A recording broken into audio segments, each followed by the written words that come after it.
قدام عبد الله حامد القميص رقم 10 لكن بتستند وتروح لقدام. الناحية الثانية عند القميص رقم 7 عبد الرحيم منصور. عبد الرحيم منصور تعدت لقدام. هدف أول يتقدم به نادي الشبان بمدينة إسنا بالقميص رقم 10 محمد حسن بحيري يأتي بالهدف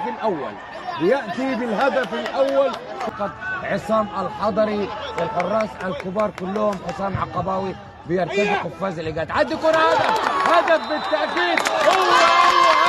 هدف بالتأكيد يعود. قلت لحضراتكم يعود بالتأكيد.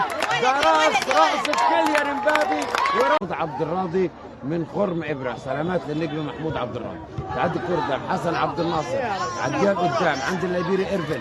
أحمد منصور عدى شوطة حلوة.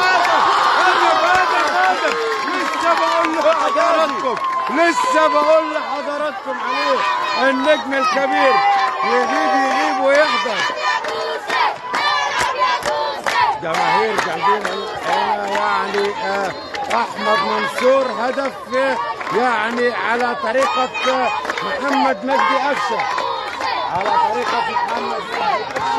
بيسجل هدف على طريقة القاضية. ممكن بالتأكيد هدف. بيقولوا لنا طمنونا على حسن الشحات. هنطمنك على حسن الشحات. عاوزين نطمن على حسن الشحات. عاوز كم صورة بالله. عاوزين نطمن على حسن الشحات. هنطمنكم بإذن الله وهنجري اتصال تليفوني يعني هنكلم الدكتور دلوقتي ومتواجدين معاه. هنقول لحضراتكم هدف بالتأكيد يأتي في اللحظات يعني القاتلة. هدف يعني بقول لحضراتكم أحمد منصور هدف في الدقيقة الكام؟ هدف في الدقيقة 30 عبر المباشر. وصلنا ل7 وتعدي الكرة لقدام وهدف ثاني. هدف التعادل بيجي لشبان إسنا في الدقيقة الكام؟ ده بيجي في الدقيقة 27.